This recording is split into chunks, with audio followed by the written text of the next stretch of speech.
নমস্কার, আপনারা দেখছেন গ্লোব টিভি, সবার পাশে সবার সাথে। গ্লোব নিউজ নিয়ে এখন আমি সুপর্ণা রয়েছি আপনাদের সঙ্গে। এক নজরে দেখে নেব আজকের বিশেষ বিশেষ খবর। আন্তর্জাতিক নারী দিবস উপলক্ষে অভিনব উদ্যোগ। অনুষ্ঠিত হল বেঙ্গল উইমেন্স এনকারেজমেন্ট অ্যাওয়ার্ড। করলা নদীকে নিয়ে প্রশ্ন করছেন সাধারণ মানুষ। বাজি ফাটানোয় ঘটল বিপত্তি। ঘড়ির মোড়ে ক্রিকেট ভক্ত সমর্থকদের উল্লাস।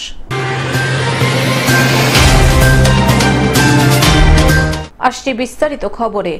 আন্তর্জাতিক নারী দিবস উপলক্ষে অভিনব উদ্যোগ নিল বসিরহাট জেলা পুলিশ ও বসিরহাট মহকুমা শাসক দপ্তর।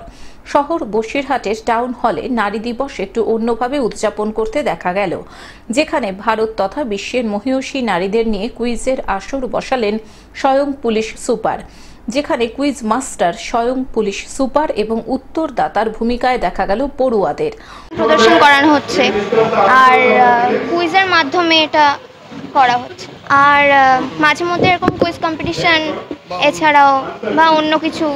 বসিরহাট পুলিশ জেলার পুলিশ সুপার ডক্টর হোসেন মেহেদি রহমানের পরিচালনায় বসিরহাটের সীমান্ত থেকে সুন্দরবনের 10টি ব্লক ও 3টি পৌর এলাকার ছাত্রছাত্রীরা কুইজ প্রতিযোগিতায় অংশগ্রহণ করেন, যেখানে ছাত্রীদের উপস্থিতি ছিল চোখে পড়ার মতো।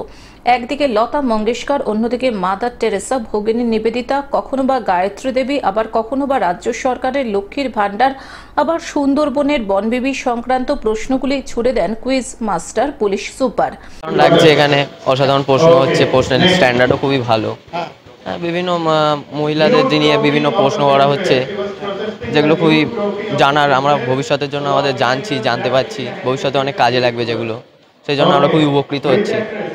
এই কুইজ কন্টেস্টে উপস্থিত ছিলেন বসিরহাটের মহকুমা শাসক আশিস কুমার, বসিরহাট পুলিশ জেলার অতিরিক্ত পুলিশ সুপার পার্থ ঘোষ ও ডিএসপি হেডকোয়ার্টার দীপাঞ্জন চট্টোপাধ্যায় সহ প্রশাসনিক আধিকারিকেরা।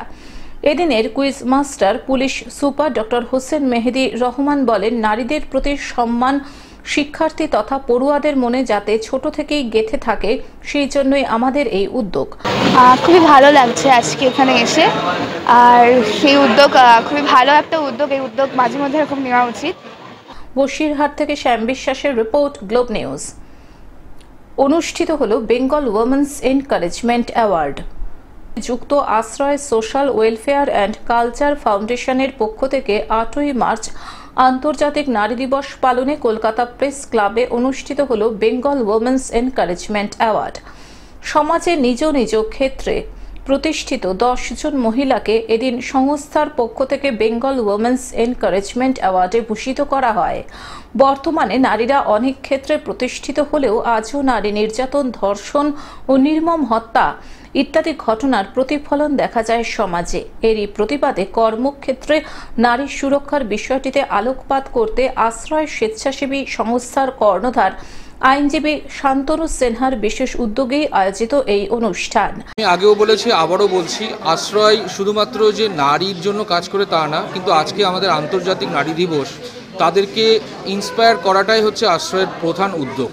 এই যে 10 জন নারীকে আমরা সম্মানিত করলাম এবং তাদের যে উদ্যোগ এবং সমাজে তারা কি স্তরে এক একজনকে দেখবেন যে এক এক রকম ধরনের ভাবে তারা এগিয়ে চলেছেন এবং বরাবর পুরুষের সঙ্গে তাদের কোনো পার্থক্য নেই এবং তারা যে কোনো রকমভাবে পিছিয়ে নেই, এটাই কিন্তু আমাদের সবচেয়ে বড় পাওয়া তাদের কাছ থেকে। তো এই ধরনের নারীদেরকে চিহ্নিত করে আমরা তাদেরকে মতো এরকম একটি জায়গায় নিয়ে এসে সবারই কাছে তুলে ধরা, এটাই মনে হয় আমাদের সব কাছে একটা বড় পাওয়া। এই উদ্যোগকে সাধুবাদ জানাতে বিশেষ অতিথিদের মধ্যে উপস্থিত ছিলেন রাজ্য পরিবহন মন্ত্রী স্নেহাশিস চক্রবর্তী, পশ্চিমবঙ্গ শিশু অধিকার সুরক্ষা কমিশনের চেয়ারপারসন তুলিকা দাস, আইপিএস শান্তি দাস, অ্যাডভোকেট প্রসূন কুমার দত্ত, ভাস্বতী দত্ত ও সমাজকর্মী নন্দিনী ভট্টাচার্য। এদিন মঞ্চ থেকে যারা সম্মানিত হলেন তাদের মধ্যে সমাজকর্মী মহাশ্বেতা মুখার্জি, আইনজীবী দেবযানী ঘোষ, সাংবাদিক দেবশ্রী মুখার্জি, অ্যাসিড সার্ভাইভার ঝুমা সাঁতরা, গার্গী পোদ্দার, স্বপ্না সাহা, সমতা সাহাকর, সঙ্গীতা মোদক, শিল্পা মুখার্জি সহ অন্যান্যরা। আজকে তো আন্তর্জাতিক নারী দিবস, সারা পৃথিবী জুড়েই এই দিনটি পালন করা হচ্ছে, আমাদের পশ্চিমবঙ্গেও পালন করা হচ্ছে। বিভিন্ন স্বেচ্ছাসেবী সংগঠন, এনজিও ক্লাব সংগঠন, সরকারি উদ্যোগ, বিভিন্ন রকমভাবে দিনটা পালন হচ্ছে। এখানে শান্তনু সিনহা ওর এনজিও দ্বারা এই দিনটি পালন করা হয়েছে এবং 10 জন নারীকে যারা স্বক্ষেত্রে প্রতিষ্ঠিত, সমাজের জন্য কাজ করেন বিভিন্ন রকমভাবে, তাদের পুরস্কৃত করা হয়েছে। আমি এখানে আসতে পেরে অত্যন্ত আনন্দিত যে আজকের দিনটি পালন শুধু নয়, সারা বছরই এই দিনটা পালনের কথা মাথায় রাখতে হয়। কারণ আমরা পুরুষ বা নারী তারা প্রত্যেকেই সমান, সব দিক থেকে সমান, কি মেধার দিক থেকে, কি কর্মক্ষমতার দিক থেকে নারী পুরুষের মধ্যে কোনো ভেদাভেদ নেই। এটা আমাদের সকলকেই মাথায় রাখতে হবে। বিধাননগর থেকে অনির্বাণ দত্তের রিপোর্ট, গ্লোব নিউজ। করলা নদীকে নিয়ে প্রশ্ন করছেন সাধারণ মানুষ। পরিচ্ছন্নতা নিয়ে গর্ব করা হতো, বর্তমানে সেই করলার হাল বেহাল, দিন দিন খারাপের দিকেই যাচ্ছে। বর্তমানে জলপাইগুড়ি শহরের মাঝ দিয়ে বয়ে গিয়েছে এই নদী, যা টেমস নামেও পরিচিত। বর্তমানে করলা নদীর হাল বেহালে পরিণত হচ্ছে। বাবুঘাট থেকে শুরু করে নদীর বুক ভরে রয়েছে কচুরিপানা ও আবর্জনা। আর তাই পরিবেশপ্রেমী থেকে সাধারণ মানুষেরা চান এই নদীর সংস্কার করা হোক। বর্তমানে এর আগেও সেচ দপ্তরের উদ্যোগে করলা নদীর নাব্যতা ফিরিয়ে আনার জন্য বিশেষভাবে উদ্যোগ নেওয়ার কথা শোনা গিয়েছিল। পৌরসভাও বলেছিল এই নদীর সংস্কার করা হবে, কিন্তু বর্তমানে সেই কাজ এখনো অধরা রয়েছে। তাই করলা নদীর হাল ফেরাতে উদ্যোগী হওয়ার আহ্বান জানিয়েছেন সাধারণ মানুষ। করলা নদীর হাল দূর থেকে দেখলে মনে হয় এটি যেন কোনো নদী নয়, নর্দমার স্তূপ। পরিষ্কার পরিচ্ছন্ন থাকবে পরিবেশ, সেই তো আর কি। এখন কেমন দেখছেন নদীর মধ্যে? এখন তো নোংরা আবর্জনা ভর্তি। আপনারা কি চান? পরিষ্কার পরিচ্ছন্ন থাক, তাহলে ভালো হবে, পরিবেশটা আরো ভালো হবে, সুন্দর হবে।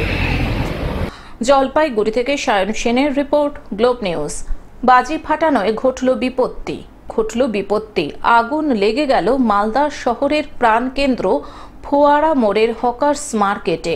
দমকলের একটি ইঞ্জিন এসে আগুন নেভানোয় অল্পের জন্য রক্ষা পেল পুরো মার্কেট। আমি এসে দেখলাম যে এখানে আগুন লেগে গেছে, মানে শর্ট সার্কিটে আগুনটা লেগেছিল। কোথায় এটা? এটা ফোয়ারা মোড়ে হকার্স মার্কেট। কি অবস্থা, কি কন্ডিশন? এখন কন্ডিশন ঠিক আছে, মানে ক্ষয়ক্ষতি বেশি হয়নি। প্রায় 1-2 দোকান আগুন লেগে গেছিল। না বলছি, আজকে তো ইন্ডিয়া জিতেছিল, ফোয়ারা মোড়ে উল্লাস হচ্ছিল। বাজিতেই মনে হয় সম্ভব। কি মনে হচ্ছে? এটা বাজিতেই মনে হয় সম্ভব। কটা দোকানে আগুন লেগেছে? বেশি ক্ষয়ক্ষতি নেই, 1 থেকে 2। সামনে তো ঈদের মাল ঢুকেছে নাকি এখানে? হ্যাঁ, মনে হয় ঈদের মাল এখনো ঢুকেনি, মনে হয় ক্ষয়ক্ষতি সেরকম হয়নি, হালকা জাস্ট হালকার মধ্যেই হয়েছে। মালদা থেকে অভিষেক দাসের রিপোর্ট, গ্লোব নিউজ। ঘড়ির মোড়ে ক্রিকেট ভক্ত সমর্থকদের উল্লাস। ভারতের চ্যাম্পিয়ন্স ট্রফি জেতার পর গতকাল রাতেই হুগলির চুঁচুড়ার ঘড়ির মোড়ে ভারতের ক্রিকেট ভক্ত সমর্থকদের সাথে সাথে উল্লাসে ফেটে পড়ল চুঁচুড়াবাসী। এটা হচ্ছে আমাদের 140 কোটি বাংলাদেশের ভারতবাসী আনন্দ। আমরা যে খুবই আনন্দ যে আমরা চ্যাম্পিয়ন ট্রফি এতদিন পর আবার ফিরে পেলাম। কি বলবে, দুবাইয়ের মাটিতে ভারতবর্ষের পতাকা আজ একেবারে 1 নম্বরে জায়গায় চলে গেল।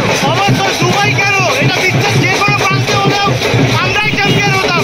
কেন আমাদের দৃঢ়তা এবং এত যে ভারতবাসীর এত নিশ্চয়তা ছিল, সেটা আমরা জানতাম চ্যাম্পিয়ন হবে, আর সেটা আমাদের করে দেখা গেল। তারা উৎসবের মেজাজে ভারতের এই চ্যাম্পিয়ন্স ট্রফি জয়কে পালন করল। নিউজিল্যান্ডকে 4 উইকেটে হারিয়ে 12 বছর পর চ্যাম্পিয়ন্স ট্রফি জয় করল টিম ইন্ডিয়া। এই বাঁধন ছাড়া আনন্দ উল্লাস ছিল চোখে পড়ার মতো।